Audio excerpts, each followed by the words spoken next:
Nathan Cole slammed his wrench down on the concrete floor so hard the sound echoed through the empty garage like a gunshot. "I said no!" he shouted, his voice shaking. The woman in the wheelchair didn't flinch. She just rolled closer, pulled out a check, and slid it across the oil-stained workbench. $50,000, Mr. Cole, for one weekend. Pretend to be my boyfriend, or I marry a man who will destroy me by Sunday night. But what Nathan didn't know was that this woman wasn't just desperate. She was hiding a secret worth $900 million, and by accepting her offer, he was about to walk into a war that would change his daughter's life forever. Before we begin, drop a comment and let me know which city you're watching from. I love seeing how far my stories travel. And if you enjoy emotional, true-to-life dramas, hit that subscribe button and ring the bell so you never miss a story. Now let's begin. The bell above the door of Cole's Auto Repair jingled at exactly 4:47 p.m. on a Friday afternoon in late October. Nathan didn't look up. He was elbow-deep in the engine bay of a 2003 Ford F-15, fighting a rusted spark plug that had been giving him trouble for the better part of an hour. His knuckles were bleeding, his back ached, and in 18 minutes, he needed to be at Maple Street Elementary to pick up his 7-year-old daughter Ellie before the after-school program closed. "We're closed," he called out without turning around. "Come back Monday." "I'm afraid Monday will be too late, Mr. Cole." The voice was soft but steady, educated. Not from around Millbrook, Ohio, that much was clear. Nathan finally pulled his head out from under the hood, wiping his greasy hands on a rag that had probably been white once sometime in the previous decade. What he saw made him pause. A woman sat in a sleek black wheelchair just inside the doorway. She wore a charcoal gray pantsuit that probably cost more than his monthly rent, with her dark hair pulled back in a severe bun. A leather handbag rested on her lap. She couldn't have been more than 32-33 at most. And she was looking at him like he was the last lifeboat on a sinking ship. "Ma'am, I don't know how you got here, but Cole's Auto isn't exactly a place a woman like you wanders into by accident." "I didn't wander, Mr. Cole. I drove. Well, my driver drove. He's waiting outside." Nathan glanced past her through the dirty front window. A black Mercedes-Benz sedan was parked at the curb, its engine still running, a man in a dark suit standing beside it, with his hands folded in front of him. Nathan had been a mechanic in this town for 12 years. Mercedes sedans with drivers did not stop at his garage. "Lady, whatever you're selling." "My name is Lena Hart, and I'm not selling anything. I'm here to hire you." Nathan let out a short, dry laugh and tossed the rag onto the bench. "Hire me to do what? Fix the Mercedes? Because from here it looks pretty fine." "I don't need my car repaired, Mr. Cole. I need a boyfriend." The silence that followed was the kind that made the hum of the fluorescent lights feel deafening. Nathan stared at her for a long moment, waiting for the punchline. It didn't come. "Okay," he said slowly, picking up his rag again just to have something to do with his hands. "I'm gonna pretend I didn't hear that, and you're gonna leave and we're both gonna forget this happened. I'll pay you $20,000. Goodbye, Ms. Hart. $30,000. I have to pick up my daughter.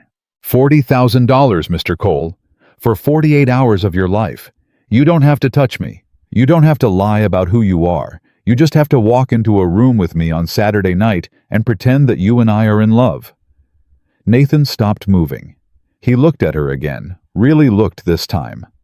There was something in her eyes that hadn't been there a moment ago. Not desperation exactly. Something colder, something closer to fear dressed up as composure. "Why me?" he asked. "Because you're a stranger. Because you have no connection to my family. Because I drove 300 miles to find a town where nobody would know my name, and yours was the first garage I saw." "That's not an answer." "It's the only one I can give you right now." Nathan checked his watch. 4:53. He had 13 minutes. "Ms. Hart, I'm gonna be straight with you. I don't know what kind of trouble you're in, but I'm a single father.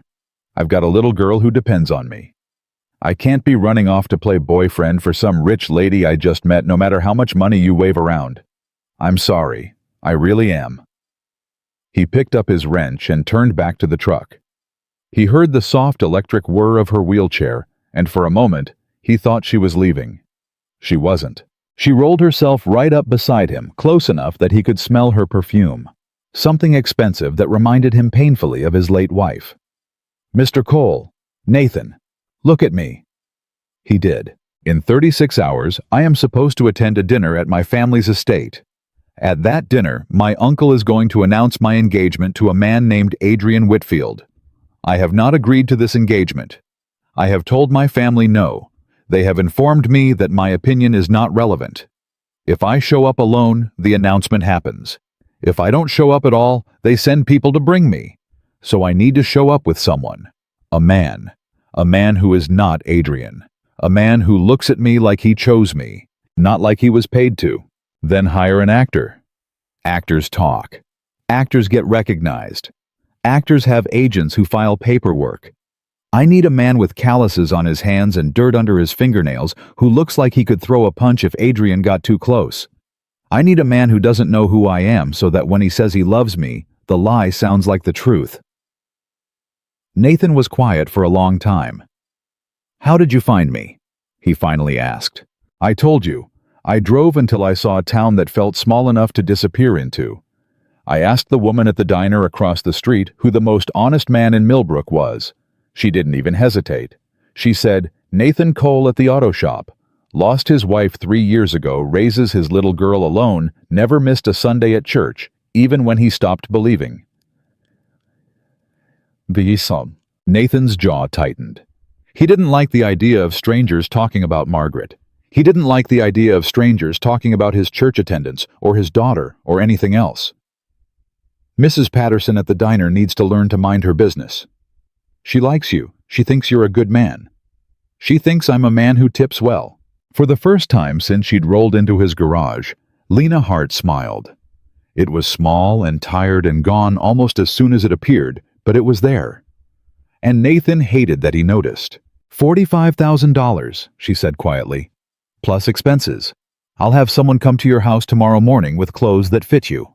A suit, a watch, shoes. We drive to my family's estate Saturday afternoon. The dinner is Saturday evening. We stay overnight in separate rooms. Sunday morning we leave. Sunday afternoon you're home. The check clears Monday. And what happens to you? She blinked. Excuse me. You said this Adrian guy is gonna destroy you. I bring you home Sunday afternoon, you go back to your life. What happens then? Your family doesn't just give up because you brought a date to dinner. She looked away. That's not your concern, Mr. Cole. It is if I'm pretending to love you. Because if I do this, I'm not going to walk in there and play some half-baked part. If I say I'm your boyfriend, I'm going to mean it for 48 hours. And if I mean it, I'm going to want to know what happens to you on Monday. She turned back to him, and there was something in her face now that he couldn't quite name. Surprise, maybe? Or something deeper. You're a strange man, Nathan Cole. I've been called worse. She reached into her handbag and pulled out a checkbook. A real one. Leather-bound, the kind people used to use before everything went digital. She uncapped a pen with her teeth, balanced the checkbook on her lap, and started writing. This is a deposit, $10,000. Cash it tonight if you want. The rest you get Sunday. She tore the check off and held it out to him. Nathan didn't take it. I haven't said yes. You will. What makes you so sure? Because I saw the picture on your wall, Mr. Cole. He glanced over at the bulletin board behind the cash register. There was a photograph there, slightly faded, of a little girl with brown pigtails and a missing front tooth, holding up a fish almost as big as she was. Ellie, age 6, last summer at Buckeye Lake. What about her? She's wearing shoes with a hole in the toe. Nathan felt something hot move through his chest. Anger mostly. A little shame underneath it. You don't get to talk about my daughter. I'm not judging you. I'm telling you what I saw. I saw a man who works 14-hour days and still can't afford to buy his little girl new shoes. I saw a sign on your door that says, "You take payment plans." I saw 3 past due notices in the trash can by the register. I'm not here to insult you, Mr. Cole. I'm here because I believe you and I can help each other. I need a weekend. You need $45,000. We are two desperate people standing in the same room. That doesn't happen by accident. Nathan looked at the check in her hand. $10,000. He thought about Ellie's shoes. He thought about the dental work she needed that he'd been putting off. He thought about the second mortgage he'd taken out after Margaret's funeral and how he was still drowning in it 3 years later. He thought about how Margaret used to say, "Nathan, sometimes the universe drops a chance in your lap, and the only sin is being too proud to pick it up." But he also thought about the kind of trouble that wears a charcoal pantsuit and arrives in a Mercedes with a driver. About arranged marriages and powerful uncles and men named Adrian Whitfield who got their way no matter who got hurt. Ms. Hart. Lena. Lena, I have to go pick up my daughter. I'm going to be late as it is. I need to think about this. You have until midnight. I'm staying at the Holiday Inn off Route 33, room 218. If I don't hear from you by midnight, I'll find someone else. There's no one else in this town who's going to say yes to this. I know. That's why I'm telling you midnight. Anything later than that, I have to drive somewhere new, and I'm running out of road. She rolled herself toward the door. The motorized wheelchair hummed quietly against the concrete. She paused at the threshold and turned back. For what it's worth, Mr. Cole. I'm sorry I had to bring your daughter into it. I shouldn't have. That was unkind of me. It was honest of you. There's a difference. Is there? Yeah, he said. Honest hurts. Unkind just damages. She studied him for a long moment. Margaret was a lucky woman. The name hit him like a slap. He hadn't told her his wife's name. The woman at the diner must have. He didn't trust himself to answer. Lena rolled out the door. The Mercedes door opened. The driver helped her transfer into the passenger seat with practiced efficiency, folded the chair into the trunk, and within 60 seconds, she was gone. Nathan stood alone in his garage, holding a wrench in one hand and a check for $10,000 in the other, and he had absolutely no memory of her placing it there. He was 9 minutes late picking up Ellie. She was sitting on the curb outside the after-school program with Mrs. Donovan, the program director, and her little pink backpack. She didn't look upset.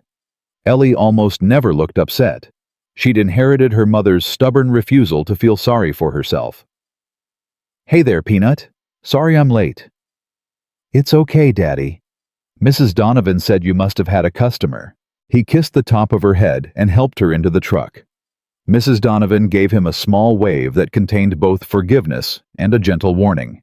He nodded back. He'd been late 3 times this month. He couldn't afford a fourth. In the truck, Ellie buckled herself in and immediately launched into a story about a girl named Brittany who had brought a hamster to show and tell, and the hamster had escaped, and now the entire school was looking for it. Nathan listened with half his attention, his other half spinning through everything that had just happened in the garage. $45,000. $45,000 would pay off the second mortgage. It would buy Ellie new shoes and the dental work and a winter coat that wasn't a hand-me-down. It would let him sleep through the night for the first time in 3 years. $45,000 to walk into a stranger's family dinner and hold the hand of a woman in a wheelchair for 48 hours. It was insane.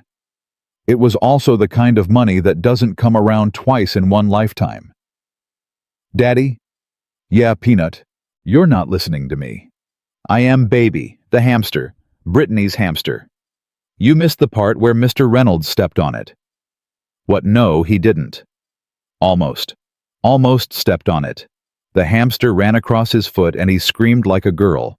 That's what Tommy said. Tommy said Mr. Reynolds screamed like a girl." "Tommy shouldn't be using language like that." "What language?" "Saying men scream like girls." "Why?" "Because girls are tough, and that kind of thing makes them feel like they're not." Ellie thought about this for a moment. "Tommy's a dummy anyway." "Don't call people dummies." "You said it about the guy on the radio yesterday." "That was different." "Why?" "Because that guy was a senator." Ellie laughed. He loved her laugh more than anything in the world. It was the only sound that still reminded him of Margaret without breaking his heart. They pulled into the gravel driveway of the small two-bedroom house at the end of Sycamore Lane. The yard needed mowing. The porch railing was loose. The roof was going to need to be replaced before winter, and Nathan had no idea how he was going to pay for it. He thought about Lena Hart's check in his back pocket. $10,000. He could cash it tonight and never call her. She'd told him he could. Cash it tonight if you want. She'd said like the money meant nothing. Like $10,000 was something you handed to a stranger as a deposit. Which probably meant Lena Hart had a lot more than $45,000. Which probably meant Lena Hart was a lot more than she was telling him. He helped Ellie out of the truck and carried her backpack inside. He made grilled cheese sandwiches and tomato soup for dinner. He helped her with her spelling homework, listened to her read 3 pages of a book about a unicorn, gave her a bath, and tucked her into bed at 8:30. By 9:15, he was sitting at the kitchen table with the check in front of him and the phone in his hand. The clock on the microwave read 9:17. He had 2 hours and 43 minutes to decide. He picked up the phone and dialed information. Holiday Inn Route 33, room 218. The phone rang 3 times. She picked up on the 4th. Hello. Lena, it's Nathan Cole. There was a pause. Yes, Mr. Cole. He took a deep breath. He thought about Ellie sleeping down the hall in her bedroom that was too cold in the winter because the heating vent didn't reach all the way back there. He thought about his late wife and the universe, and chances dropped in your lap. I have one condition. Name it. Whatever happens this weekend, my daughter doesn't know about it. She doesn't meet you. She doesn't hear about you. She thinks I'm going to a mechanics convention in Columbus. As far as she's concerned, this never happened. Agreed. And one more thing. Yes, on Monday when this is over, if your family comes after you, if this Adrian guy doesn't take no for an answer, you call me. You don't disappear. You don't go quiet. You call me. And I figure out what to do next. That's part of the deal. There was a longer pause this time. When she finally spoke, her voice was quieter than it had been all afternoon. Why would you do that, Mr. Cole? You don't know me. Because my wife used to tell me that the world was a hard place that got harder when good people pretended not to see what was happening to other good people. And I made her a promise before she died that I'd stop pretending. Mr. Cole, are we agreed, Miss Hart? A very long silence. We're agreed. Then I'll see you Saturday morning. He hung up the phone. He looked at the check on the table. Then he looked down the hall toward Ellie's bedroom where the small nightlight glowed soft and yellow under her door. Forgive me, baby girl, he whispered to no one. Daddy's about to do something stupid. What Nathan Cole didn't know, couldn't have known sitting at his kitchen table on a Friday night in October with a check from a stranger and a promise he barely understood, was that the woman who had rolled into his garage that afternoon wasn't just running from an arranged marriage. She was running from a dynasty. And by saying yes, he had just stepped directly into its path. Saturday morning came too fast. Nathan was up at 5:30 the way he always was, but this time he didn't go to the garage.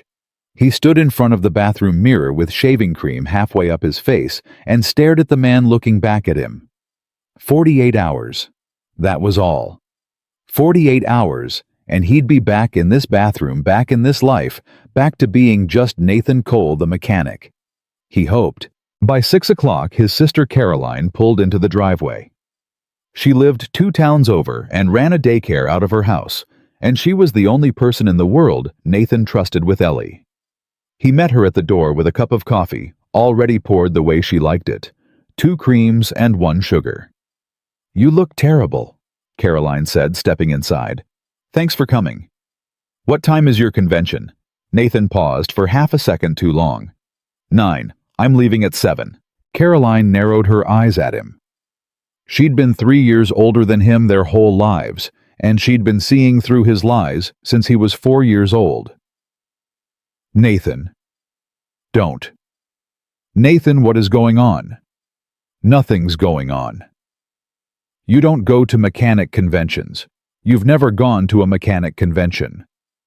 The last time you left this town overnight was for Margaret's funeral. Caroline, please.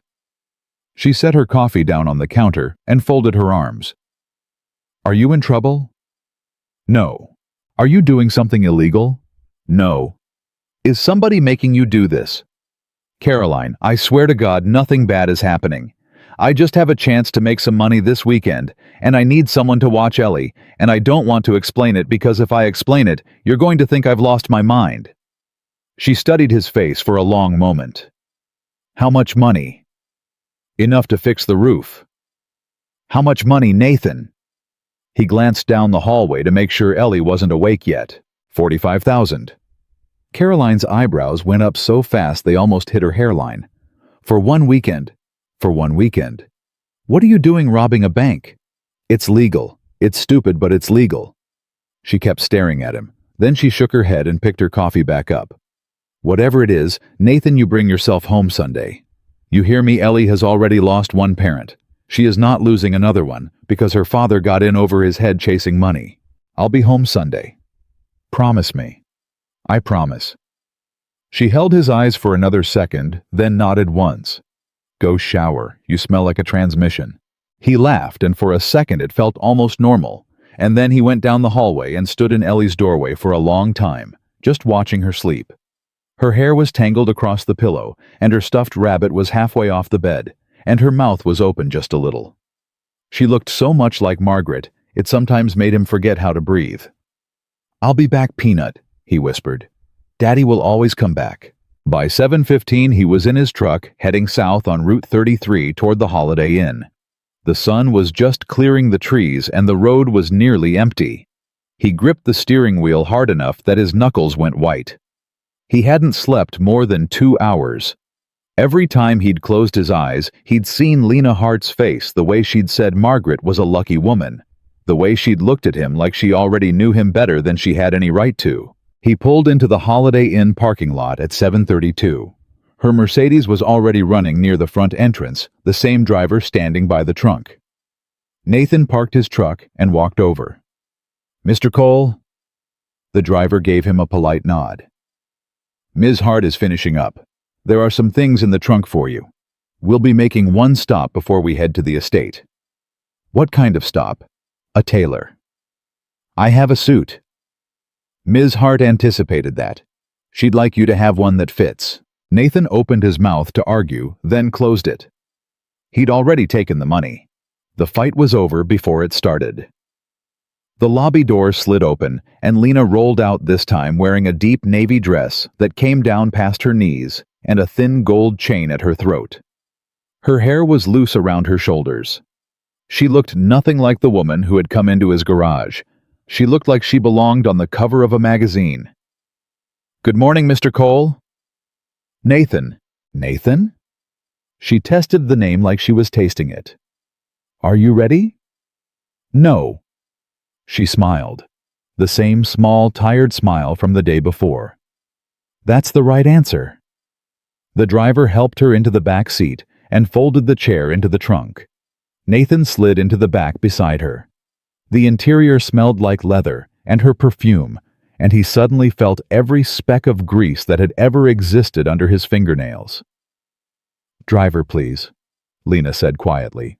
The Mercedes pulled out of the parking lot and turned east. Nathan watched Millbrook disappear in the side mirror and tried to remember the last time he had left his town for anything other than a funeral. For the first 10 minutes, neither of them spoke. The driver kept his eyes on the road. Nathan kept his eyes on the trees rolling past the window. Finally, Lena cleared her throat. I owe you some information. You owe me a lot of information. My family's name is Hart, as in Hart Industries, as in the third largest privately held holding company in the Midwest, as in $940 million in assets last fiscal year. Nathan turned slowly to look at her. You're kidding me. I'm not. Lena, I know. You're a billionaire. My family is. I'm the heir. There's a difference. Until last year I had a salary. A nice one, but a salary. That changed when my grandfather died and the trust came due. Nathan rubbed his hand down his face. Oh my God. I know. You walked into my garage, my 1,200 square foot garage in Millbrook, Ohio, and asked me to be your fake boyfriend. and you're worth $900 million. The trust isn't fully mine yet. There are conditions. What conditions? She was quiet for a long moment. I have to be married by my 34th birthday, or the controlling shares revert to my uncle. My grandfather wrote it into the trust 40 years ago when he believed an unmarried woman couldn't run a company. He never updated it. He died last March. My uncle has been counting the days. When is your 34th birthday? December 11th. Nathan did the math. That's 6 weeks. Yes. And your uncle wants you to marry this Adrian guy because Adrian works for my uncle. Adrian has worked for my uncle since he was 19 years old. Adrian is for all intents and purposes my uncle's son. If I marry Adrian, control of Hart Industries effectively passes to my uncle through him. If I don't marry by December 11th, control passes to my uncle directly. Either way, my uncle wins. Unless you marry someone else. Unless I marry someone of my own choosing. Yes. Nathan stared at her. Lena, please tell me you are not asking me to. I am not asking you to marry me, Nathan. I am asking you to walk into a dinner tonight and make my family believe I am capable of finding my own husband. I need to buy time. 6 weeks. If I can convince them tonight that I have someone real, my uncle will have to back off long enough for me to consult my lawyers and find a way to break the trust. That is all I am asking of you. That is not all you're asking of me. You're asking me to lie to a room full of billionaires. My family. Not a room of billionaires. My family. Who happen to be wealthy. Who are billionaires. Yes. Nathan leaned his head back against the leather seat and closed his eyes. He could feel a headache forming behind his temples. Why didn't you tell me this yesterday? Because you wouldn't have come. You're right. I wouldn't have. I know. Lena, what happens if they figure it out tonight? If they figure out I'm not your boyfriend, that I'm some mechanic from Ohio you paid to play a part, they won't figure it out. Humor me. She turned her face toward the window. When she spoke, her voice was very flat. My uncle is not a kind man. He is also not a man who tolerates being made a fool of. If he figures it out, he will make life very difficult for me. He will likely accelerate the engagement. He may have us both followed, and he will absolutely make sure that you regret coming. Define regret. He has people who do unpleasant things for him. He doesn't kill people, Nathan. He's not that kind of man, but he is the kind of man who can make sure your auto shop fails an inspection. The kind of man who can make sure your bank calls in your loans. The kind of man who can make a phone call to child services and have your daughter visited by a caseworker on Monday morning. The blood left Nathan's face. You're telling me this now? Now when I'm already in the car. I'm telling you this now because if I had told you yesterday, you would not be in the car, and I needed you in the car. Stop the car. Nathan? Stop the car. Driver, stop the car. The driver glanced in the rearview mirror at Lena. Lena did not say anything. The driver kept driving. Lena, stop the car right now, or I swear to God. He won't do anything to your daughter, Nathan. I will not let him. You won't let him. You can't even stop him from forcing you to marry a man you don't love. How are you going to protect my daughter? That landed. He saw it land. Her face didn't change, but her hand on the armrest tightened until her knuckles went white. That was unkind, she said quietly. It was honest. There's a difference. Remember? She was silent for a long moment. You're right. I should not have brought you into this without telling you the full risk. I'm sorry. Truly. If you want me to turn the car around, I will. I'll have my driver take you back to your truck.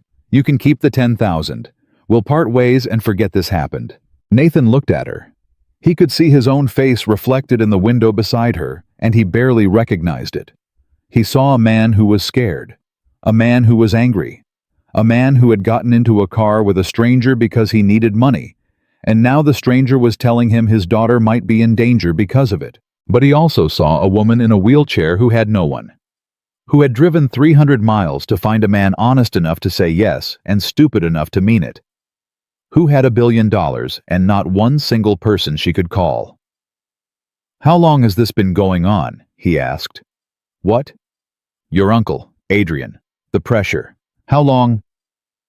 My grandfather died in March, so 8 months. But my uncle has been positioning Adrian for 15 years. He's been waiting his entire life for this. And you don't have anyone. A friend. A cousin. Someone you could have called instead of driving across 3 states looking for a stranger. My friends are all in business with my family. My cousins answer to my uncle. There is not one person in my life, Nathan Cole, who is not on his payroll in some way. That is what I'm trying to make you understand.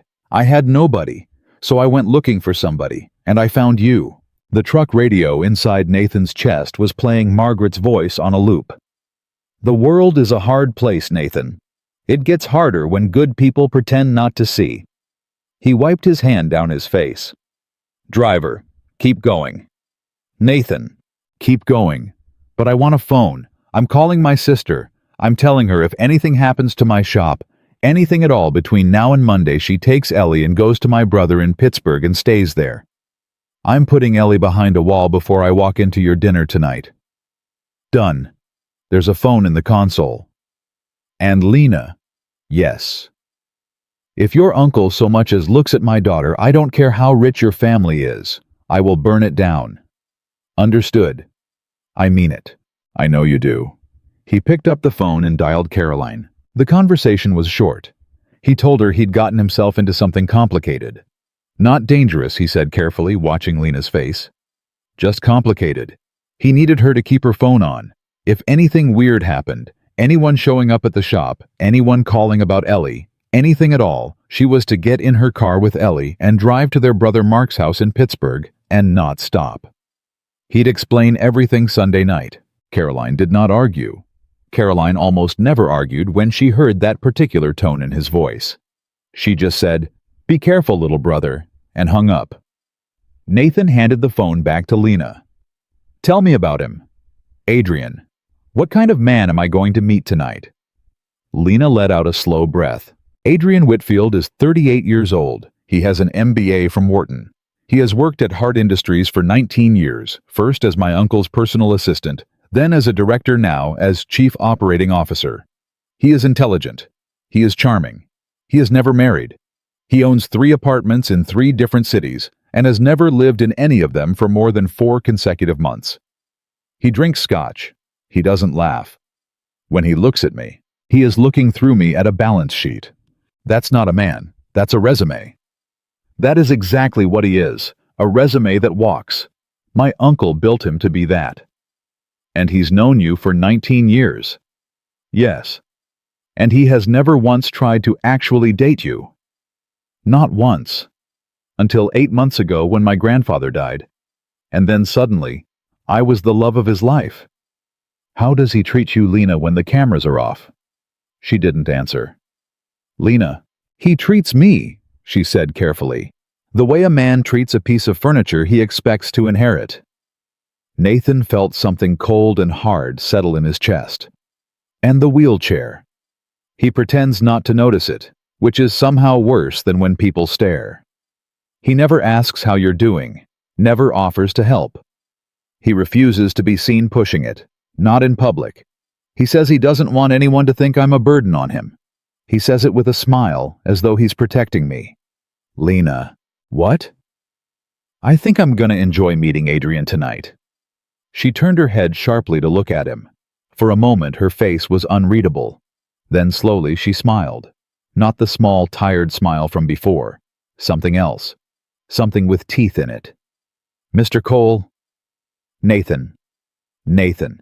I think you may have just told me the first thing all week that has made me believe this might actually work.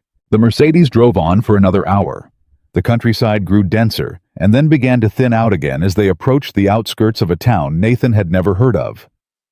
He watched the buildings change from gas stations and feed stores to boutiques and wine shops, and he understood without being told that they were getting closer to her world. The tailor's shop was on a tree-lined street where every storefront looked like a postcard. The driver opened the door for Lena, retrieved the chair, and helped her transfer with the same easy efficiency as before. Nathan offered his arm. She looked at it, then at him. Practice, he said quietly. We should look comfortable with each other. She took his arm. Her hand was small and cool and surprisingly steady. He covered it with his own and held the door for her, and they went inside. The tailor was an older man with a white mustache who greeted Lena by name and Nathan with a measuring tape. Within 45 minutes, Nathan was wearing a charcoal suit that fit him better than any garment he had ever owned. A crisp white shirt, a deep burgundy tie, and a pair of leather shoes that he was afraid to scuff. The tailor stepped back, looked at Lena, and raised an eyebrow. "He cleans up well, doesn't he?" Lena was looking at Nathan in a way she had not looked at him before. "He does." Nathan cleared his throat and tugged at the collar. "I look like I'm going to a funeral." "You look like a man who could be loved by a woman like me," Lena said quietly. "Which is what we need." The drive from the tailor's shop to the Hart estate took another 2 hours. They did not talk much. Lena had pulled out a leather portfolio and was reviewing what looked like family photographs and brief biographies of every person Nathan would meet that night. She passed each page to him as she finished it. "My uncle Vincent Hart, 61, widowed, 2 children both estranged, CEO of Hart Industries since my grandfather's death. Your aunt on my mother's side, Margaret Bellamy. Don't worry, she goes by Maggie. She'll be the kindest one in the room. She married into the family. She knows what they are." Nathan paused on that name. "Margaret. I know. I'm sorry." "Don't be." He kept reading. "Adrian Whitfield, fiancé. Allegedly." "Got it." "My cousin Whitney, 28, lawyer, will not speak to you. Will look at me like she's calculating my net worth." "Charming." "My second cousin Robert, 64, drunk, harmless, will tell you the same fishing story 3 times before dessert." "That one I can handle." By the time they turned through a pair of iron gates and started up a long, curving road lined with old oaks, Nathan had memorized 17 names, 14 jobs, and roughly 30 pieces of family history. The Mercedes climbed a hill, and at the top of it stood the Hart estate. It wasn't a house. It was a building. 3 stories of pale stone, with tall windows and a slate roof and a portico held up by columns that looked older than Ohio. There were already 4 cars in the circular drive. A man in a black uniform stood by the front steps. Nathan let out a long breath. "Lena?" "Yes." "I'm not going to be able to fake this." "Yes, you are." "I'm a mechanic from Millbrook. They are going to look at me and know." "Look at me, Nathan." He turned. She was very close to him now in the back seat, closer than she had been all day. "Listen to me very carefully. They will look at you and see what you let them see. If you walk in there ashamed, they will smell it. If you walk in there pretending to be one of them, they will laugh at you. You walk in there as exactly what you are. A man who works with his hands. A man who raises his daughter alone. A man who is in love with me and is too in love to care what they think. You do not have to pretend to be rich, Nathan. You only have to pretend to love me. Can you do that?" Nathan looked at her. At her dark eyes and her tired smile and the gold chain at her throat and the small hand still resting on his arm. "Yeah," he said quietly. "I think I can." "Good." "Lena." "Yes." "One more thing." "What?" "If anything goes wrong tonight, if your uncle figures it out, if Adrian gets aggressive, if anything happens that scares you, you squeeze my hand twice. Just twice. And we leave. I don't care if we have to crawl out the window. We leave. Deal." She studied him for the long moment, and then slowly she squeezed his hand twice. "Deal." The Mercedes pulled to a stop in front of the portico. The man in the black uniform stepped forward and opened the back door. "Welcome home, Ms. Hart." Lena Hart took a deep breath. "Showtime, Mr. Cole." The driver retrieved the wheelchair, while the man in the black uniform, a butler, Nathan, realized an actual butler held the door. Nathan stepped out, first, walked around to Lena's side and offered his hand. She took it, transferred herself into the chair with a small grunt of effort, and adjusted the hem of her dress. Nathan's palm was sweating. He hoped she couldn't tell. "Smile," she murmured. "I am smiling." That is not a smile, Nathan. That is a man trying not to be sick. Same thing. She actually laughed. A short, surprised sound. The butler pretended not to hear. Ms. Hart, the family is gathered in the west drawing room. Mr. Hart has asked that you join them upon arrival. Of course he did. Thank you, James. Nathan took the handles of the chair before anyone could offer to push it for her. He'd thought about this in the car. If Adrian refused to be seen pushing her, then Nathan would push her in front of every single person in that house. Lena seemed to understand. She didn't argue. They went up the steps and through a set of double doors that opened onto an entrance hall the size of Nathan's entire house. A staircase curved up to the second floor. A chandelier hung from a ceiling so high it gave Nathan vertigo to look at it. Oil paintings of dead people in heavy frames lined the walls. West drawing room, Lena said quietly. To the right, past the second archway. Got it. Nathan. Yeah? You're doing fine. I haven't done anything yet. You walked in. Most men wouldn't have. He pushed her down the marble hallway past the second archway and into a room that opened up like a stage set. A fire was burning in a stone fireplace, big enough to park a motorcycle in. Tall windows looked out onto a garden full of late roses. And standing in front of the fire with a glass of amber liquid in his hand was a man who had to be Vincent Hart. He was tall, 61, and tall and lean and silver-haired, and dressed in a suit that probably cost more than Nathan's truck. He turned as they entered and his eyes went first to Lena and then slowly to Nathan. The look that crossed his face was not surprise, it was assessment, the way Nathan looked at a used engine before deciding whether it was worth rebuilding. Lena, you're late. By 12 minutes, Uncle Vincent. By 12 minutes. He sipped his drink. And you've brought a guest. I told you on the phone that I would be. You told me you would be bringing a friend. You did not specify a male friend. I assumed the implication was clear. Vincent's eyes did not leave Nathan. Was it? There was a pause that lasted just slightly too long. Nathan felt every set of eyes in the room land on him. Because there were other eyes, he realized. The drawing room was full of people. A woman his own age sitting on a sofa with a glass of wine. An older woman in pearls by the window. A drunk-looking man near the bar. A young woman in a red dress with her arms folded watching everything. And standing slightly apart from the rest, leaning one elbow on the marble mantelpiece, with the easy confidence of a man who had never once been told no, was Adrian Whitfield.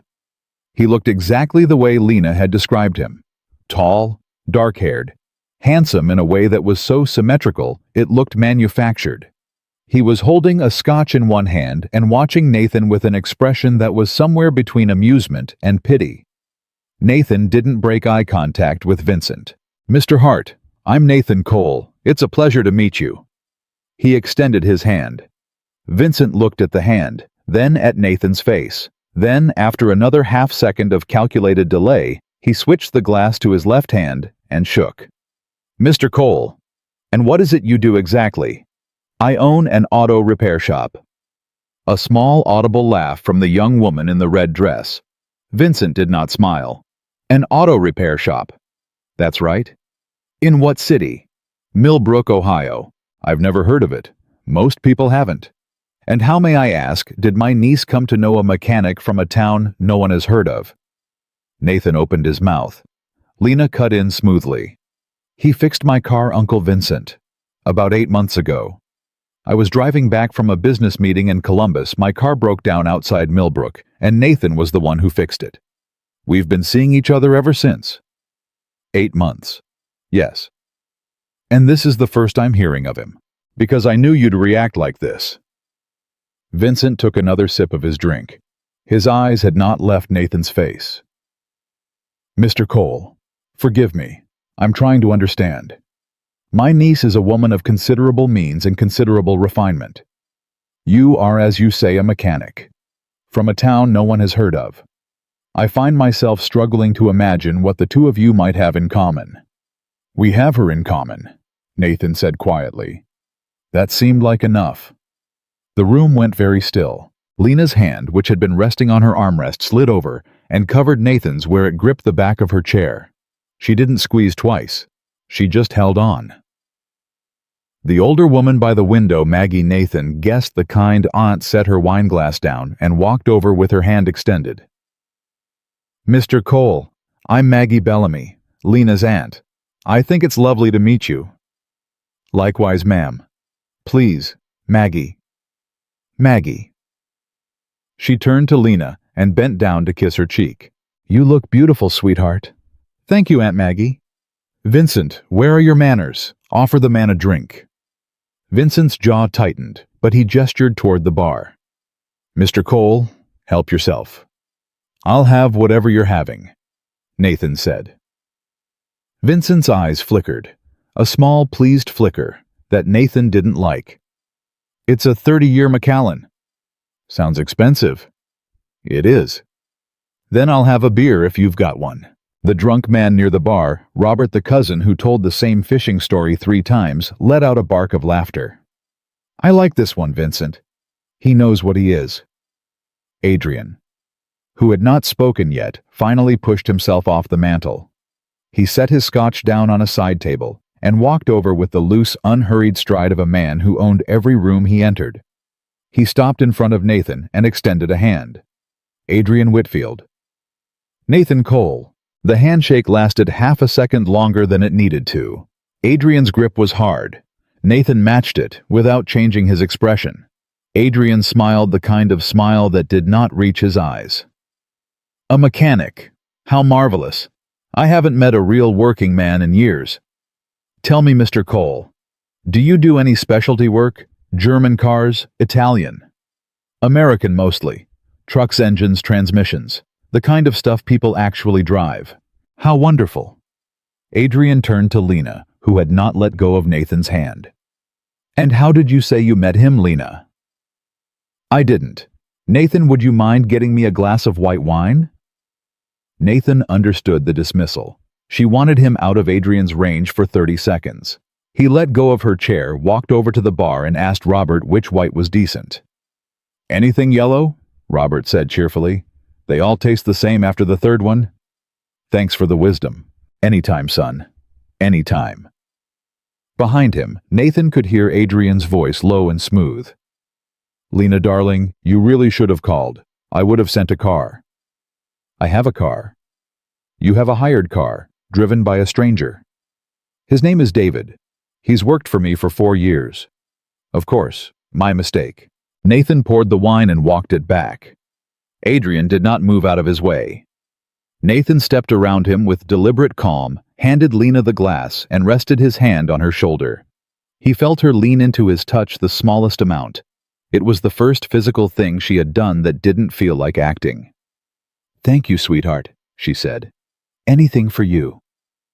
Adrian's smile flickered. Just a hair. A bell rang somewhere in the depths of the house. James the butler appeared in the doorway. "Dinner is served, Mr. Hart." Vincent set down his glass. "After you, my dear." Nathan pushed Lena's chair toward the dining room. Behind him, he could feel Adrian's eyes on the back of his neck and Vincent's eyes on Lena's hand, still resting over his on the chair handle. The dining room was even bigger than the drawing room.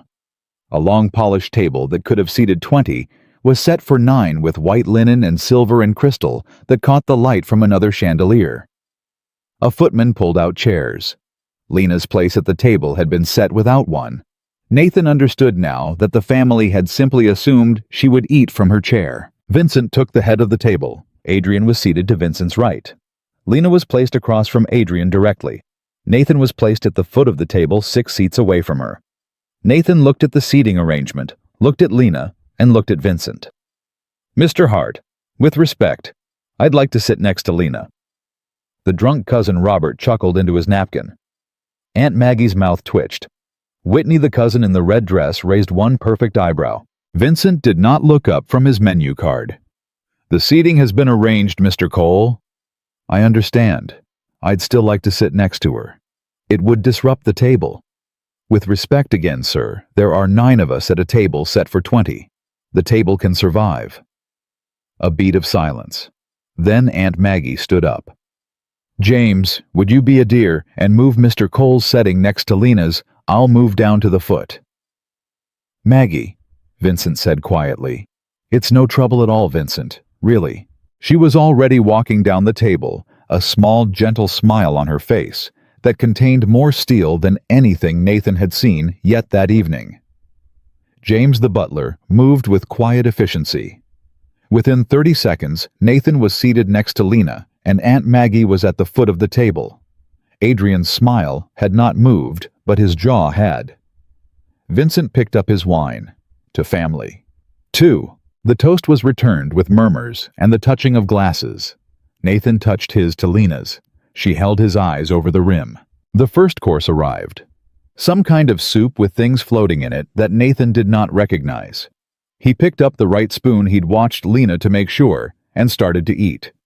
The conversation around the table was polite and meaningless. Whitney asked Lena about a charity gala. Robert told a story about a fishing trip. Adrian made occasional comments designed to remind everyone that he had spent the last week in Geneva. Nathan ate his soup and said nothing. By the second course, Vincent had decided to circle back.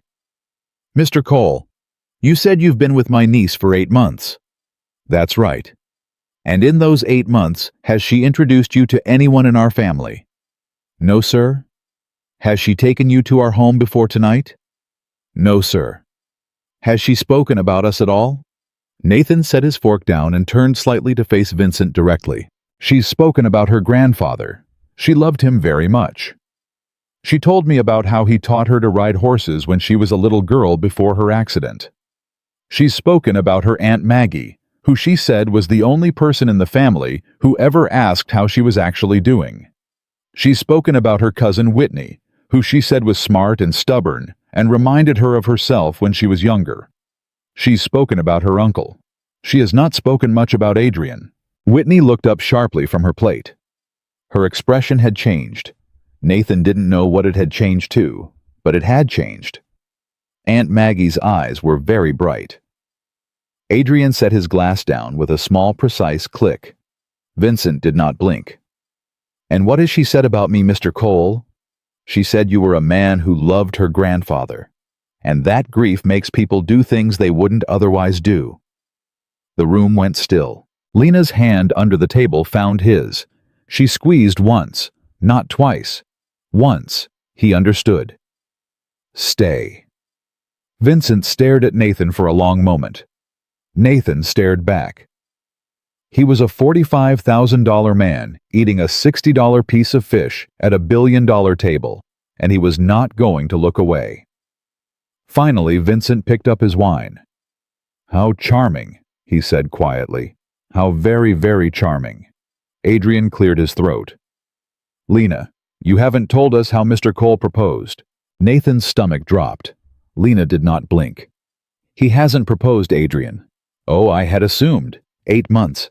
A man brings you home for the first time. I thought perhaps an engagement was being announced tonight. No engagement. Not yet. Not yet. How interesting. Adrian turned his attention back to Nathan. Mr. Cole, if I may ask, what are your intentions toward Lena? Nathan put his fork down for the second time. With respect, Mr. Whitfield, that's not really your business. Isn't it I've known Lena since she was 19 years old? I think I have a certain right to ask. You have the right to ask. I have the right not to answer. Vincent let out a small sound that might have been a laugh. Mr. Cole, you'll forgive Adrian. He cares for my niece very deeply. We all do. It's only natural that we want to know if her current relationship is serious. Sir, I'm sitting next to her at a table where I don't belong with a tie on, that I don't own, eating food I can't pronounce in front of a family that has spent the last hour trying to figure out if I'm a gold digger or just an idiot. If that doesn't tell you it's serious, I don't know what will. Robert, the drunk cousin, let out a roar of laughter and slapped the table. By God, Vincent, I'm liking him more by the minute. Whitney was looking at Nathan now with open interest. Aunt Maggie was smiling into her wine glass. Vincent's expression had not changed. Adrian's had. There was a small hard line between his eyebrows that had not been there before. Mr. Cole, Adrian said quietly. May I ask, did you know who Lena was when you met her? I knew she had a broken alternator. That's not what I'm asking. I know what you're asking. The answer is no. I didn't know anything about her family. I didn't know about Hart Industries. I didn't know there was money. I knew her car was broken and she needed help and I helped her. How convenient. Convenient how? For a mechanic from a town no one has heard of. To stumble into a relationship with a woman of Lena's resources, without ever knowing who she was. How convenient indeed. Nathan turned in his chair to fully face Adrian. Mr. Whitfield, I want to make sure I understand what you're saying. Are you accusing me of being after her money? I'm asking a question, Mr. Cole. You're not asking. You're accusing. There's a difference. Then let me ask plainly. How much would it take, Mr. Cole, for you to walk away from this dinner tonight and never see Lena Hart again? 100,000. 200. Name your number. The room went so silent, Nathan could hear the fire crackling in the next room.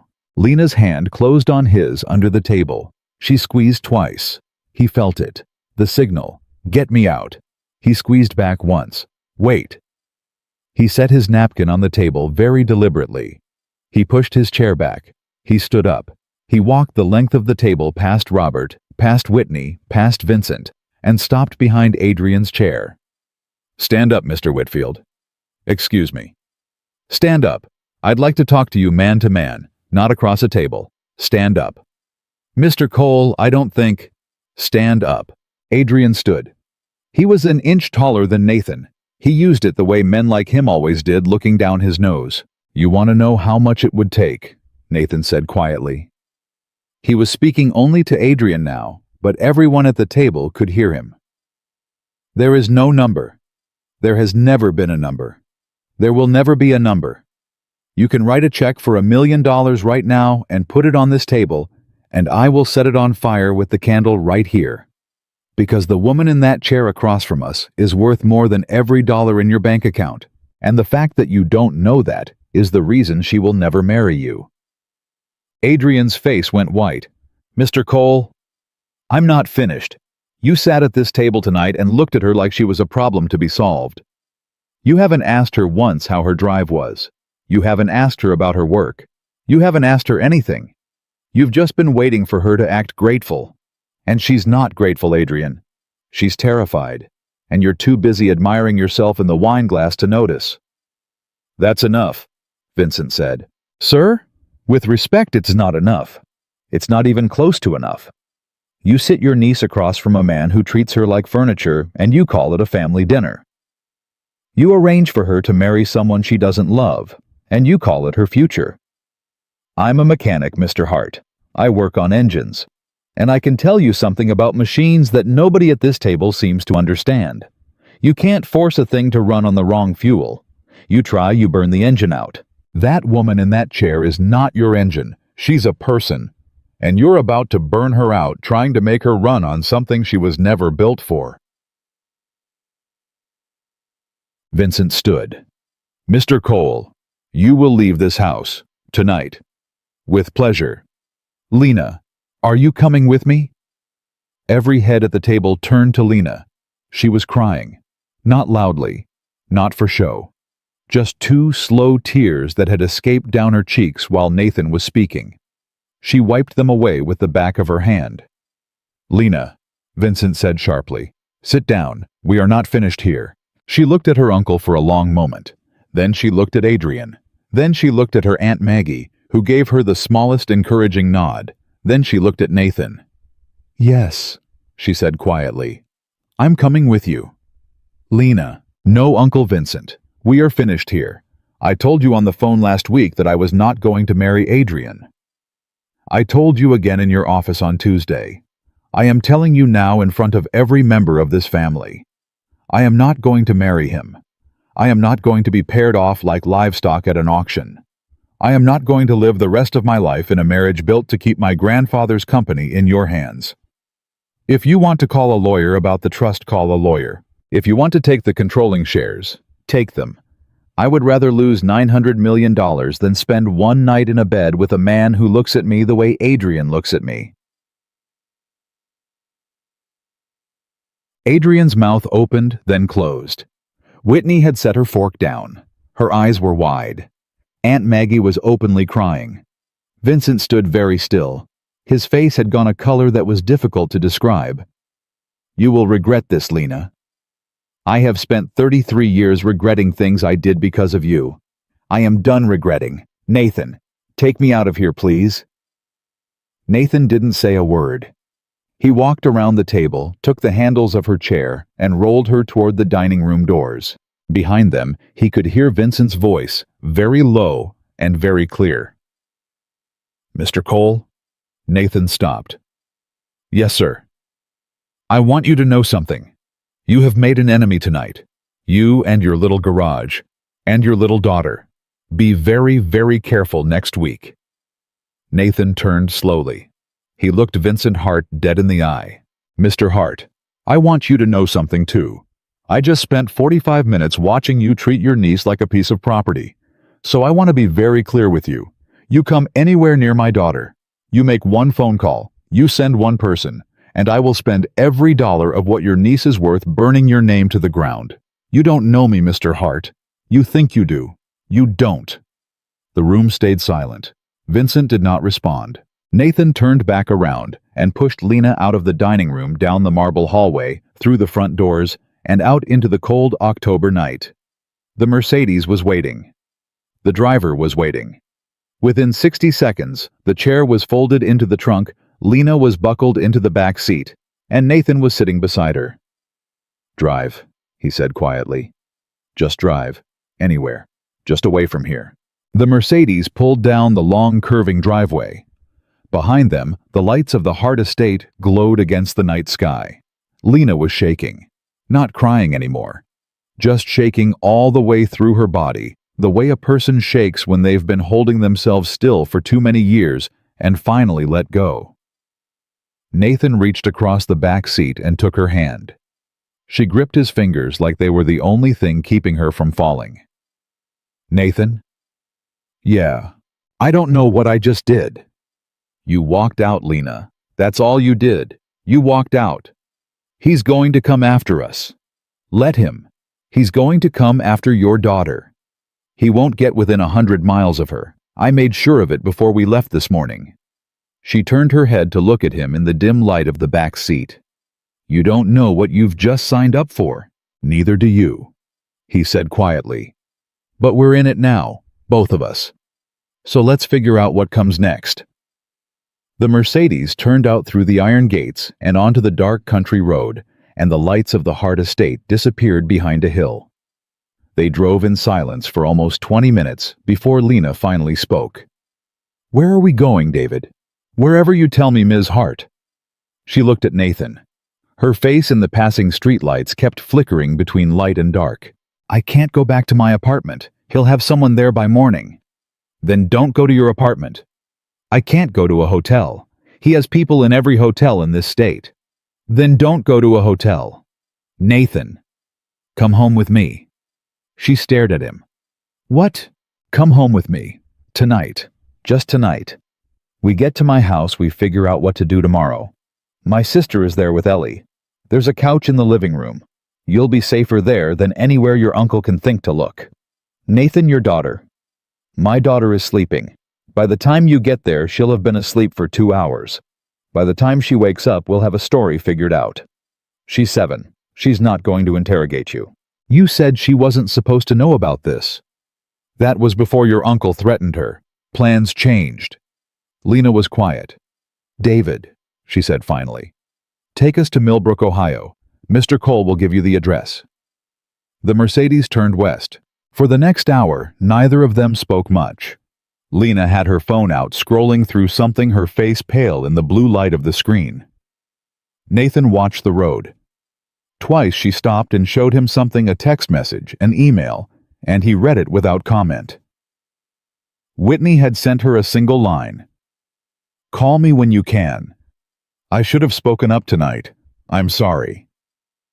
Aunt Maggie had sent a longer one. He is making calls. Be careful where you stay tonight. I love you. Whatever you need. You have it, Maggie. There was nothing from Vincent. Nothing from Adrian. Somewhere around 11 o'clock, Lena set her phone face down on the seat beside her. My lawyer is meeting me Monday morning. There's an emergency clause in the trust. We may be able to challenge the marriage condition on grounds of duress. May. He's not certain. He'll have to research, but he thinks there's a real chance. He says my grandfather's will was written in 1984. Trust law has changed significantly since then, especially around clauses that effectively coerce one party. He thinks a judge would look at it sympathetically. How long would that take? Weeks, maybe months. The deadline is December 11th. We have time, but not much. And in the meantime, my uncle is going to do everything he can to make sure I either marry Adrian by December 11th or am removed from any decision-making capacity in the company. He has options I haven't even thought of yet. Like what? She hesitated. He could file for emergency conservatorship, argue that I'm not mentally fit to manage the inheritance, use my disability as evidence of impaired judgment. Lena, I know. That's not legal. It is legal, Nathan. It happens to women like me all the time. Wealthy heiresses, disabled women, people with anything that can be twisted into incapacity. Conservatorships happen every day in this country. My uncle has the lawyers and the money to make it happen quickly. Could he actually win? Probably not. But he doesn't have to win. He just has to delay things past December 11th. If I'm in active conservatorship proceedings on my birthday, the trust may default to him by operation of law. There are arguments either way. He has the army of lawyers. I have one good one. Nathan rubbed his hand down his face. Lena, we have to do something tomorrow. We can't just wait until Monday. What do you suggest, Nathan? Should I call a press conference at midnight? Maybe. She turned her head and stared at him. What? Maybe that's exactly what we should do. Get out in front of him. Make it public. The harder it is for him to hide what he's doing, the harder it is for him to do it. Nathan, I am not going to give an interview about my family on national television. You don't have to. You write a statement. A simple, calm statement. You post it. You let it speak for itself. That you are not engaged. That you have not consented to any marriage. That you are aware of pressure being placed on you and you reject it. Once that's out there, your uncle can't quietly slide you into a wedding. He'd have to do it on camera. She looked at him for a long moment. Where did you learn to think like that? I run a small business in a small town. You learn to think 2 steps ahead of the people who want to hurt you, or you don't last. That's actually not a bad idea. Don't sound so surprised. I am surprised. Yeah, well, so am I. She picked her phone back up and started typing. He watched her thumbs move. He could see her face change as she wrote the lawyer in her layering itself over the woman he'd been talking to for 2 days. By the time the Mercedes turned off the highway onto Route 33, she had drafted 6 paragraphs. I'll send it to my lawyer first, she said. Have him review it. We post tomorrow morning. Okay. They reached the outskirts of Millbrook a little after midnight. Nathan directed the driver through the dark streets, past the closed-up diner and the empty gas station and the elementary school, with the swing set creaking in the wind. When the Mercedes finally turned into the gravel driveway of the small house at the end of Sycamore Lane, Lena let out a small sound. What? Nathan said. Nothing. What? It looks like a real home, Nathan. It is a real home. I know. I'm not saying it badly. I just mean, it looks like the kind of home people grow up in. That's what they're for. The porch light was on. Caroline opened the front door before they'd even gotten out of the car. She had a bathrobe pulled tight around her and an expression on her face that promised Nathan a lecture that would last the rest of his natural life. He held up both hands as he climbed out of the Mercedes. Caroline, I can explain. I sure as hell hope you can. Just give me 10 minutes. She looked past him at the Mercedes, at the driver getting the wheelchair out of the trunk, at the woman being helped into it. Her eyes went very wide. Her mouth opened. Then it closed. "Inside," she said. "All of you. Inside before the whole street wakes up." David the driver helped Lena up the porch steps. Nathan held the door. Caroline stood back and let them pass. Lena rolled into the small living room, the one with the worn brown couch and the second-hand coffee table, and Ellie's drawings taped to the wall, and stopped. She looked around. She didn't say anything. "It's not much," Nathan said quietly. "It's perfect." He didn't know how to respond to that, so he didn't. Caroline closed the front door and turned the lock. She looked at Nathan. She looked at Lena. She looked at the driver standing in the foyer with his hands folded in front of him. "Coffee," she said. "Now, all of you. Kitchen." David politely declined. Caroline pointed at him. "Sir, I don't know who you are or what you do, but you've been driving since when?" "This morning, ma'am." "Then you're staying for coffee. Sit." David sat. Within 10 minutes, Caroline had 4 mugs of coffee on the kitchen table, a plate of cookies that Ellie had made with her at the beginning of the week, and a look on her face that said somebody had better start talking right now. Nathan started talking. He gave her the short version.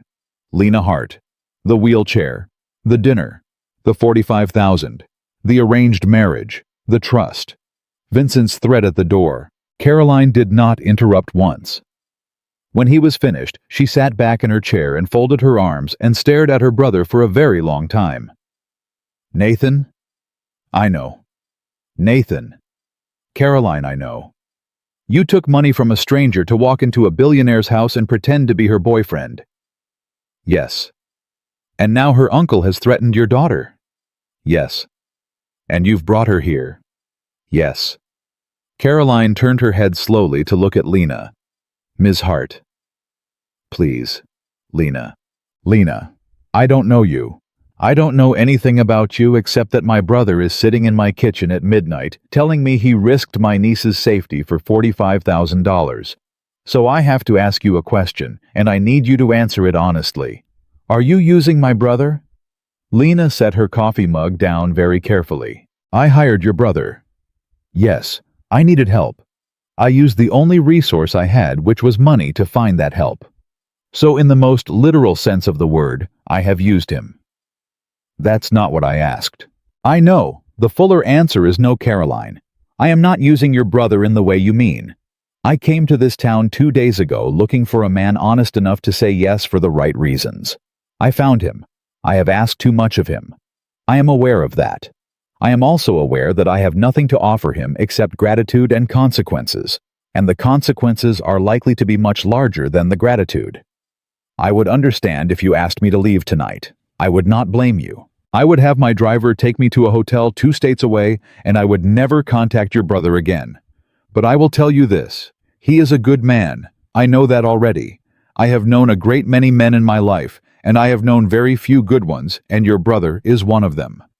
Whatever you want to say to him about the choice he made, please remember that he made it because he believes that's what good men do."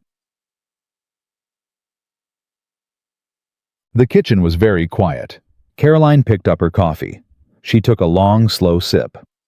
"Well," she said finally, "that's the longest sentence anyone's ever said in this kitchen."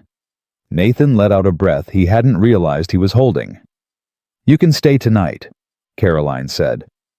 "We'll figure out tomorrow. The couch folds out. Sheets are in the hall closet. Nathan, you owe me approximately 3,000 explanations." "I'll pay them in installments." "You will pay them in cash." David the driver, who had been silently drinking his coffee, raised one hand. "Ma'am, I'll head to a motel for the night. I'll be back at 7 a.m. if Ms. Hart needs me. There's a Super 8 on Route 33. Tell them Caroline Cole sent you. Marcia at the desk owes me a favor." "Yes, ma'am." He stood, nodded to Lena, nodded to Nathan, and let himself out. Within a minute, the headlights of the Mercedes swept across the kitchen window and were gone. Caroline stood up. "I'm going to bed. Nathan, you set up the couch. Lena, the bathroom is down the hall on the left. I put a fresh towel on the counter. We'll talk in the morning." "Caroline," Nathan said quietly. "Yeah." Thank you. Don't thank me yet, little brother. I haven't decided whether I'm going to kill you in the morning. She kissed him on the top of the head as she walked past the way she had been doing since he was 4 years old and went down the hallway to the spare bedroom. When she was gone, Nathan and Lena sat at the kitchen table in the soft yellow light, and for a long minute, neither of them said anything. She loves you, Lena finally said. She raised me. Half raised me anyway. Our mom was sick a lot when we were kids. It shows. Yeah, she's the best person I know. I see that. He stood up and started pulling sheets from the hall closet. Lena rolled into the living room and watched him fold out the couch. Nathan. Yeah, I should not be here. Lena. No, listen. I should not be in this house. Not tonight. Not in your daughter's home. I have brought all of this to your doorstep, literally.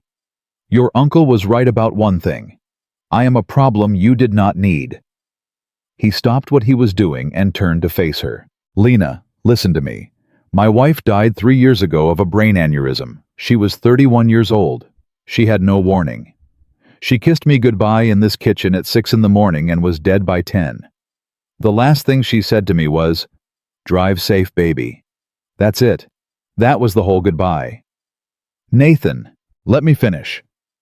After she died, I spent 2 years of my life trying not to feel anything. I went to work. I came home. I took care of Ellie. I went through the motions. I didn't let anyone in. Not friends, not family, not anyone. Because I was so afraid of losing one more person that I thought the safest thing was to pretend I didn't have anyone left to lose. You understand? Yes. And I started realizing about a year ago that I was teaching Ellie that lesson too. That you protect yourself by closing the door. That love is a thing that hurts you. And I thought Margaret would never have wanted that. Margaret would have hated me for that. Nathan. So I made a deal with myself. The next time the world dropped a chance in my lap to be a real person again, to actually do something, instead of just protecting myself from everything, I was going to take it. Not because it was safe, because it wasn't safe. That was the whole point. He sat down on the edge of the couch. She rolled herself closer until her chair was right beside it. And then, you walked into my garage. Nathan, you walked into my garage with a wheelchair and a check and a problem too big for any one person to solve. And I knew the second you started talking that this was the chance. This was the thing the universe was dropping in my lap. So I took it. I said yes. I said yes because I needed the money. I said yes because of Ellie's shoes. But I also said yes because I was tired of being a closed door. Do you understand what I'm telling you? She was crying. Quiet tears that she didn't try to wipe away. Yes. You are not a problem I did not need, Lena. You are exactly the problem I needed. I don't know what we're going to do tomorrow. I don't know what we're going to do next week. I don't know how we beat your uncle. But I'm not sorry I drove with you tonight. I'm not sorry I sat at your family's table. And I am sure as hell not sorry I told Adrian Whitfield he was going to burn out an engine he was never built to drive. She let out a small broken laugh through the tears. That was a beautiful metaphor, Nathan. Thanks. I made it up on the spot. It almost worked. Almost. Adrian doesn't know what an engine is. He laughed. A real laugh. She laughed with him. For about 30 seconds they laughed in the small living room of the small house in the small town, and it was the first thing either of them had done in 2 days that wasn't fear or strategy or performance. When the laughter stopped, she reached over and took his hand. Nathan. Yeah.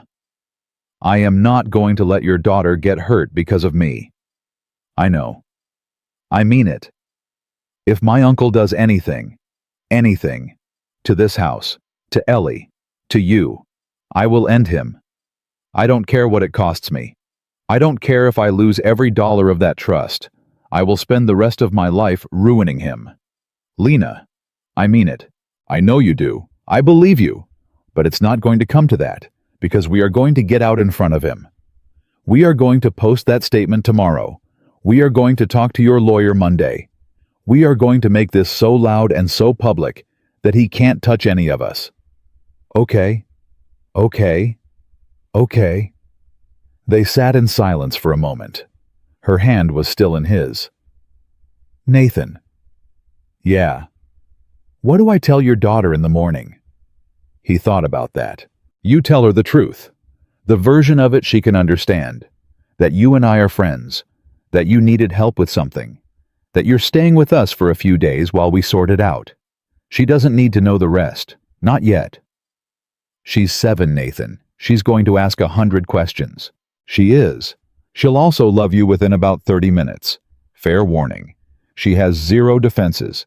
She'll see the chair, she'll ask if she can ride on your lap once around the kitchen, and that will be the end of the interrogation." "Nathan." "What?" Lena was looking at him in a way she had not looked at him before. Not the assessment from the garage, not the relief from the dinner. Something quieter and harder to name. "I am not used to being talked about as a person who could be loved by a child, Nathan." He didn't know what to say to that, so he just squeezed her hand and held on. Eventually, she rolled herself toward the bathroom. He finished making up the couch. He laid out a fresh blanket and an extra pillow. He left a glass of water on the side table. When she came back, she had washed her face and let her hair down, and she looked smaller and younger and more tired than he had ever seen her. "Good night, Nathan." "Good night, Lena." He went down the hall to his own bedroom. He stopped at Ellie's door and stood there for a long time listening to her breathe. Then he went into his room, closed the door, sat on the edge of his bed and put his face in his hands. $45,000. He hadn't even thought about the money since he'd left the Hart estate. Not once. The money wasn't the thing anymore. The money had stopped being the thing somewhere between Adrian's accusation and Lena's tears in the back of the Mercedes. He didn't know exactly when it had happened. He just knew it had. He lay down on top of the covers without taking off his shoes and stared at the ceiling. Outside, the wind was moving through the trees. Inside his small house held 3 women and a sleeping daughter and a problem that had grown larger than any of them. His phone buzzed on the nightstand. He picked it up. Unknown number. A text message. He read it twice to make sure he'd read it right. "Mr. Cole, you have until Sunday evening to deliver Miss Hart back to her family. Failure to do so will result in significant consequences for you and those you love. This is your only warning." Nathan sat up slowly on the edge of the bed. He read the message a 3rd time. He thought about Ellie sleeping down the hall. He thought about Lena out on the couch. He thought about Caroline in the spare room. He thought about the man named Vincent Hart, sitting in some study in some mansion, in some town 200 miles away, sending text messages at 1 in the morning. He stood up.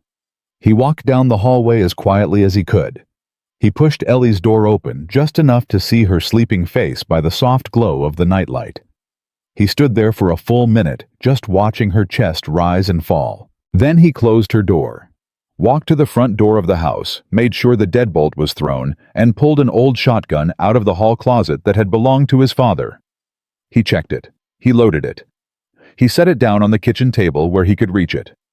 He poured himself a fresh cup of coffee from what was left in the pot. He sat down at the kitchen table to wait for the sun to come up. Whatever Vincent Hart thought he was going to do, Nathan Cole was not going to be asleep when he tried it. He didn't sleep. Around 4 in the morning, he heard the soft whir of Lena's wheelchair coming down the hallway.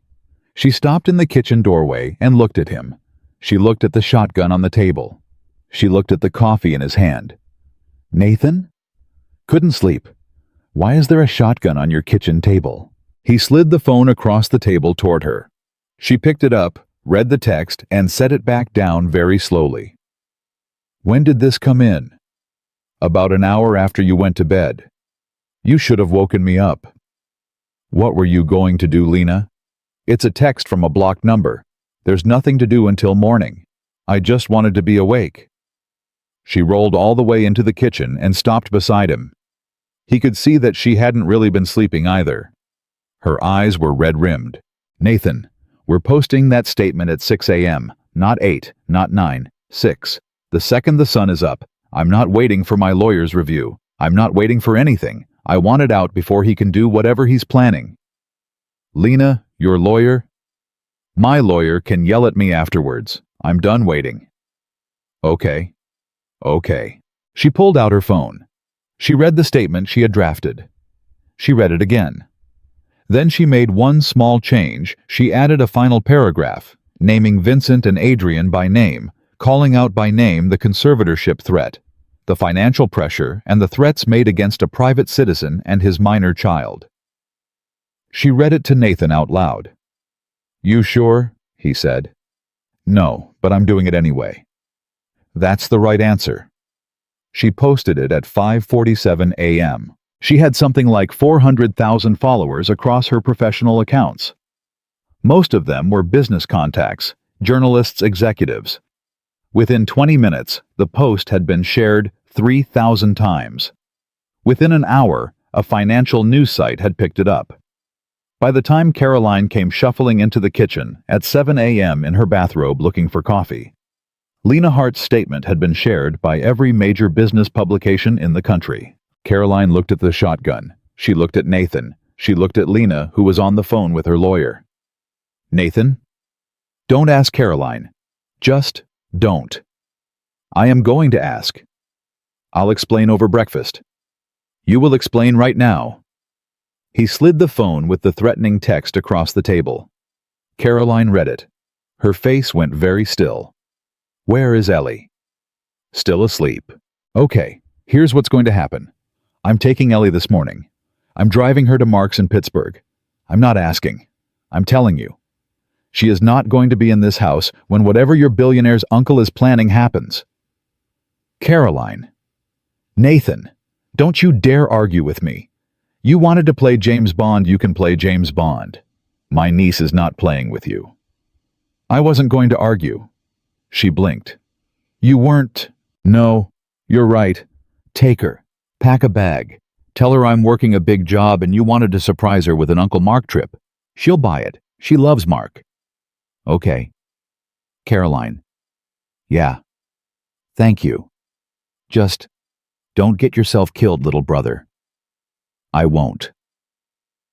By 8 o'clock, Caroline had packed a small suitcase for Ellie and another one for herself. Nathan went into Ellie's room and woke her up gently, the way he always did, with his hand on the side of her face and his voice soft. "Hey, Peanut, wake up. Big surprise." She blinked up at him. "Daddy, Aunt Caroline's gonna take you to Uncle Mark's for a couple days." "Why?" "Because Daddy got a really big job and I'm gonna be busy. And Uncle Mark misses you. And Aunt Caroline thought it'd be a fun adventure." "Can I bring Mr. Bunny?" "Of course you can bring Mr. Bunny. Can I have pancakes first?" "Aunt Caroline's gonna stop on the road for pancakes." "Okay."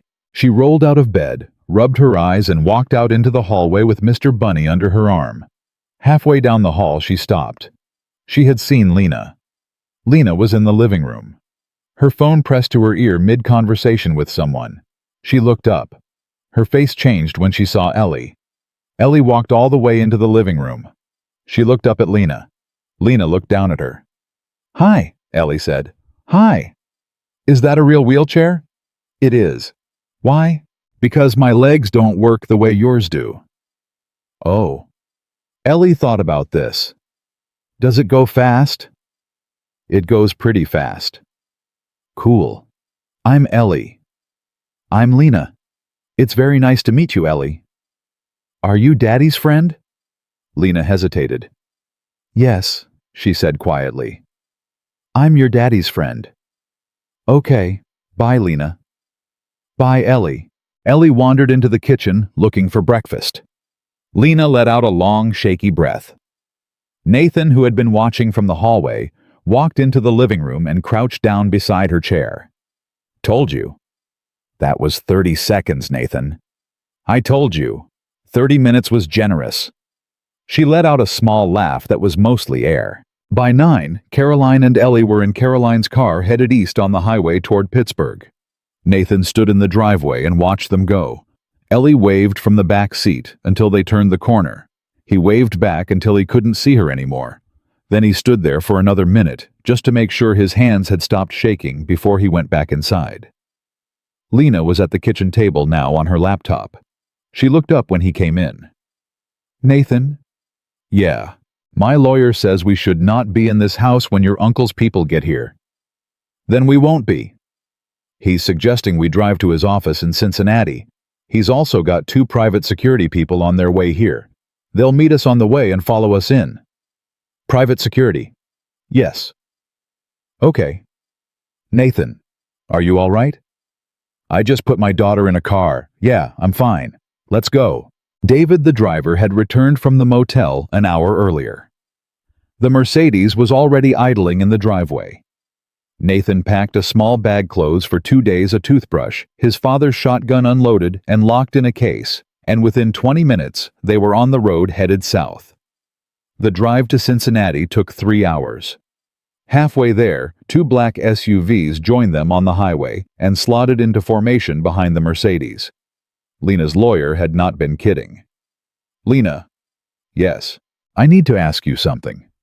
Okay. How are we paying for all this? The lawyers, the security, the Mercedes. You said your uncle controls the trust. So where is this money coming from? She was quiet for a long moment. My grandfather left me a personal account separate from the trust.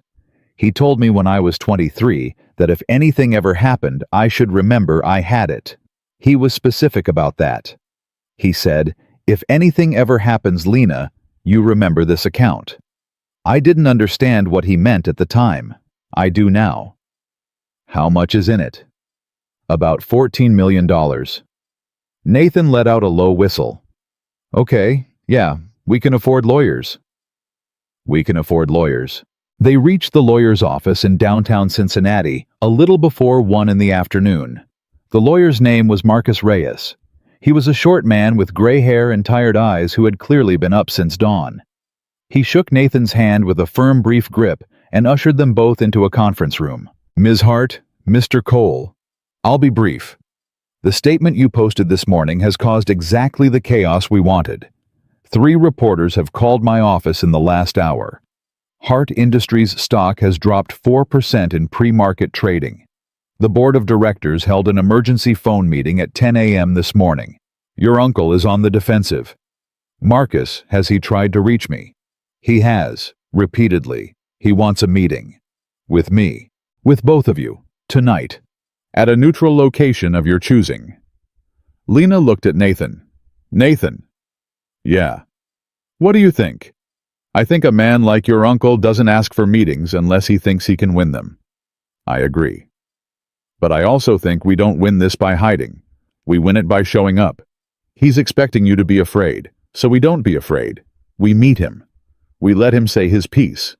And then we walk out, and we keep doing exactly what we're doing. Marcus, the lawyer, nodded slowly. I would tend to agree with Mr. Cole.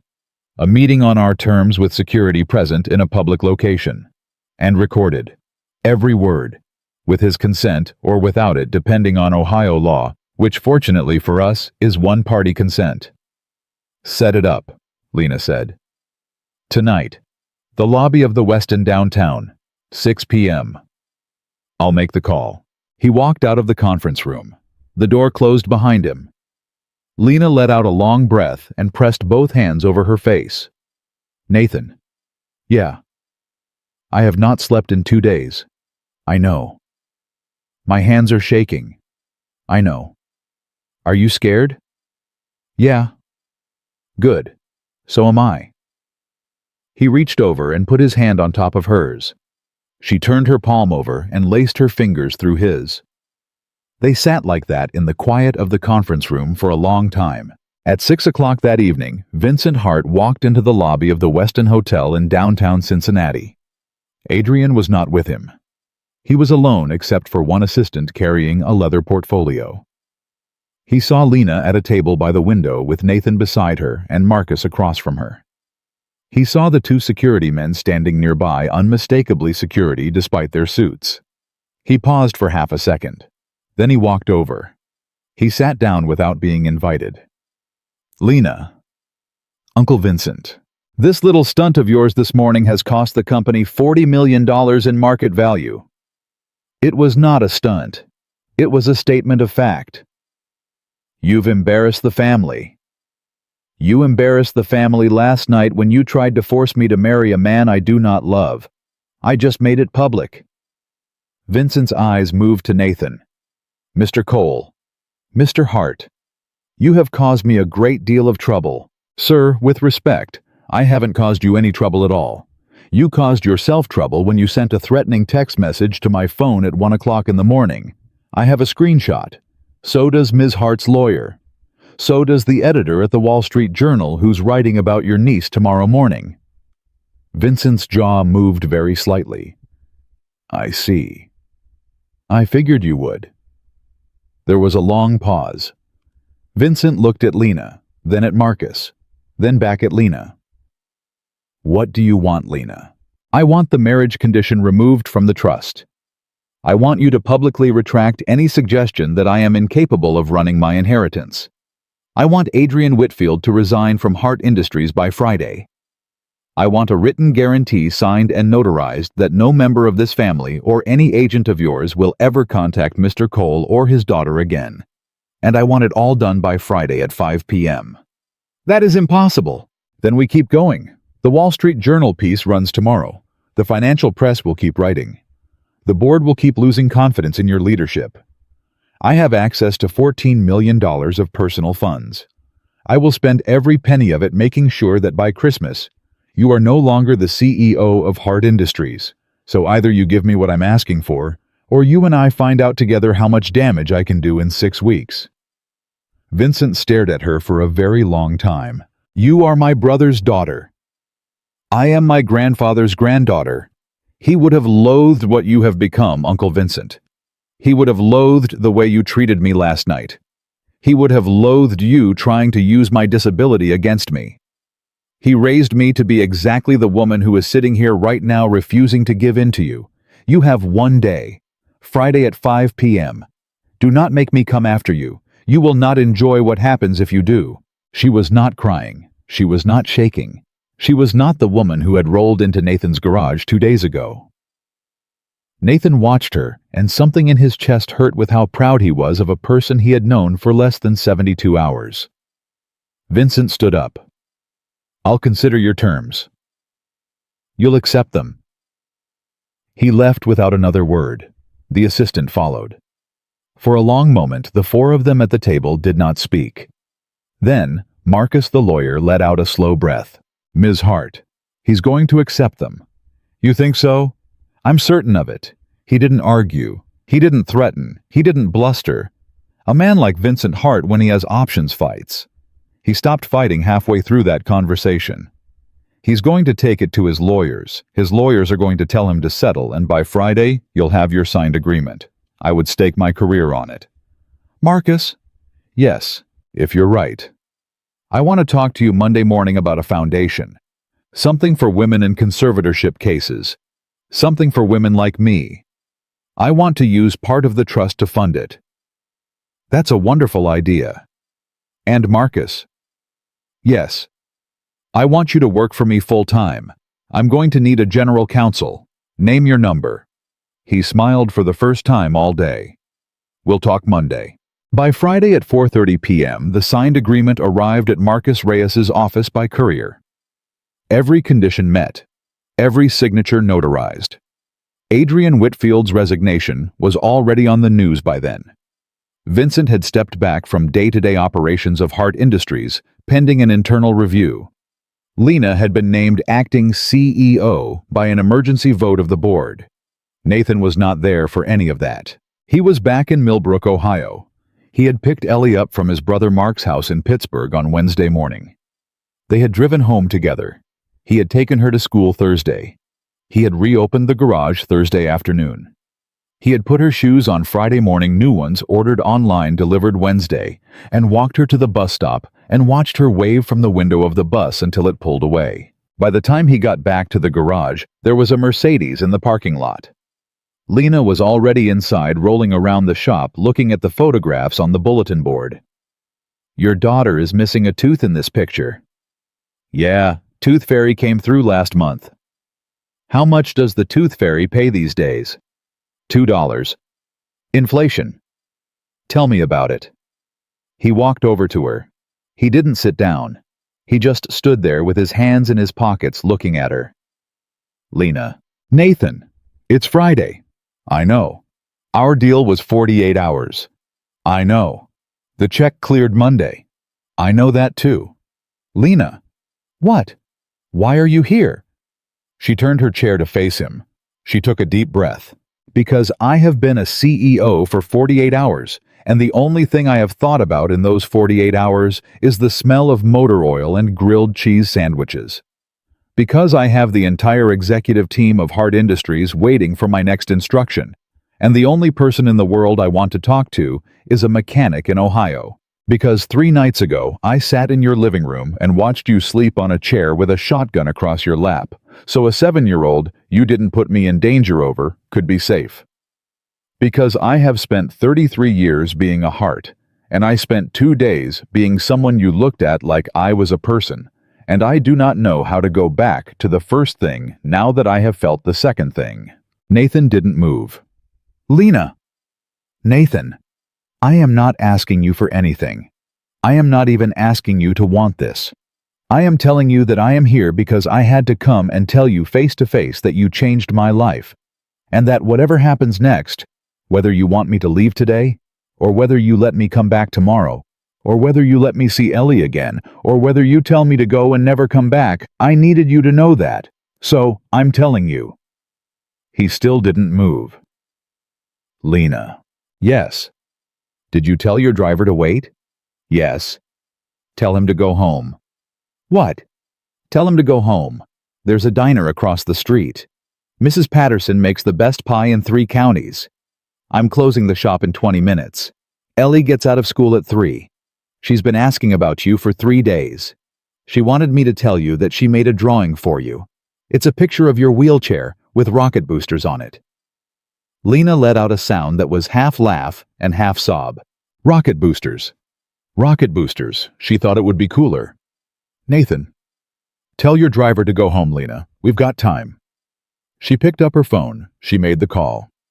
The Mercedes pulled out of the parking lot and disappeared down Main Street. 6 months later, Nathan Cole sold the auto shop in Millbrook for a fair price to a young man named Tommy, who had been his apprentice for 2 years. He kept the bulletin board photograph of Ellie with the fish. He drove east with his daughter in the back seat and a U-Haul behind him to a smaller house outside Cincinnati, where Lena Hart was waiting on the front porch in a wheelchair that did not in fact have rocket boosters, but which had a small, hand-painted picture of one taped to the side, courtesy of a 7-year-old girl who had decided after exactly 11 minutes that Lena was going to be her best friend. The Hart Foundation for Women in Conservatorship Cases was launched in February. Lena's first hire was a lawyer who specialized in disability rights. Her second hire was an accountant who had once tipped well at a diner in Millbrook, Ohio. Mrs. Patterson moved to Cincinnati to run the foundation's office. She still made the best pie in 3 counties. Vincent Hart retired permanently in March. Adrian Whitfield was last seen working for a private equity firm in Geneva, where he had always preferred to live anyway. Whitney, the cousin in the red dress, became Lena's chief of staff and turned out to be the smartest person in the building.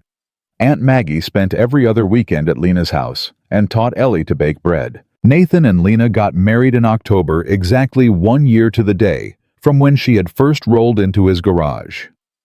The ceremony was small. Caroline was the maid of honor. Ellie was the flower girl.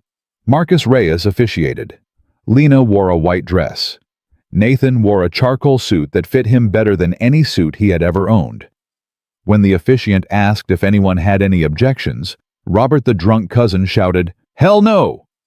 from the back row, and the entire chapel erupted in laughter. The $45,000 Lena had paid Nathan that first weekend went into a college fund for Ellie.